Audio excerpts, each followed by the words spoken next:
everyone, my name is Yusing and welcome to the Wild Finance. Today we are going to talk about two stocks that are pumping massively right now. The first one is Tilray, and you can see today it has pumped 50% up.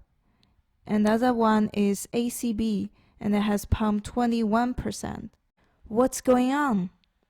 Let's dive straight in.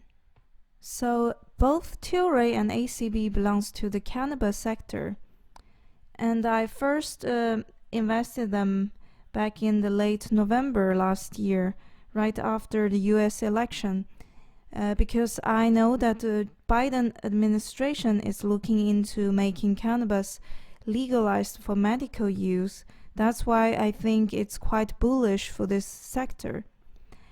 I think I first took a position in Tilray at around $8, somewhere here, and then it went a bit down and sideways until breakout in January recently. And similarly for ACB, I also took position at around I think a $9 here, and it went down initially, but then it went also a bit sideways and break out from this symmetrical triangle formation. So I mean, until 2 days ago it was going just like normal stocks, but then it started pumping massively. I believe yesterday also was like 100% or something for Tilray. So I was like, what's going on? And then I found out it's yet another Wall Street bets pumping. So I hope you all know what is Wall Street bets till now. They have been very famous for the last few weeks because of their, their group pump, you can say, behind the GameStop stock. So Wall Street Bets is actually a subreddit group that they actually gathered all the small investors together to pump up different stocks. And then they, I think now went further from sector to sector, and they moved on to this cannabis sector just yesterday. So you can see, I think all these stocks listed here are being pumped by them. And mostly are in the cannabis group, I can see here. And according to this news, why they targeted Tilray is because Tilray has one of the highest levels of short interest as a percentage of float among cannabis stocks, so making it a very natural target for the Reddit group, which was the same reason that they targeted GameStop at the first place, because there were more shares being shorted than the actual floating shares. But is this still a good buy after it has been pumping so much?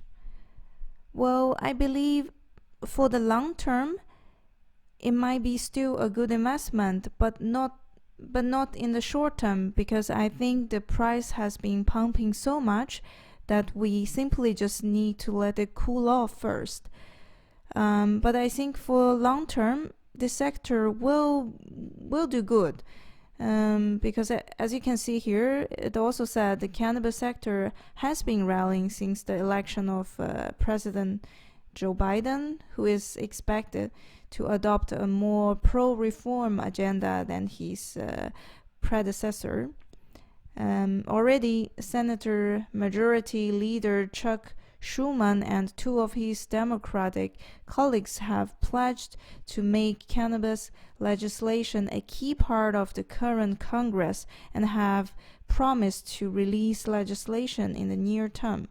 So I still think it is bullish for this sector, but don't buy in now is what I'm saying, because you never know what will happen after the pump, because usually my experience is after a huge pump follows a dump.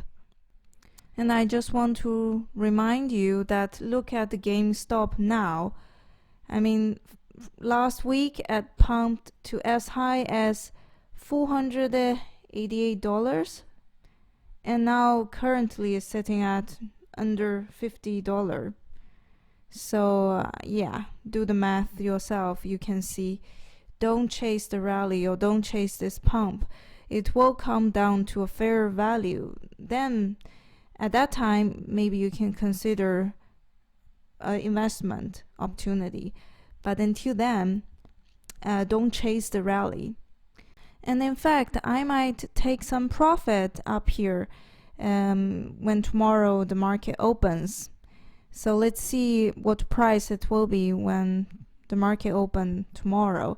It may pump still higher, but what I'm saying that the probability of going higher here is less likely now, and also the risk reward from here is also not that good from my point of view. So if I were you, I wouldn't be buying here. I will be actually taking profits here. So that's it for today. I hope you enjoyed it. If you like this content, please give me a thumb up and subscribe to the channel. It will encourage me to make more videos related to personal finance and investing. And stay tuned until next time.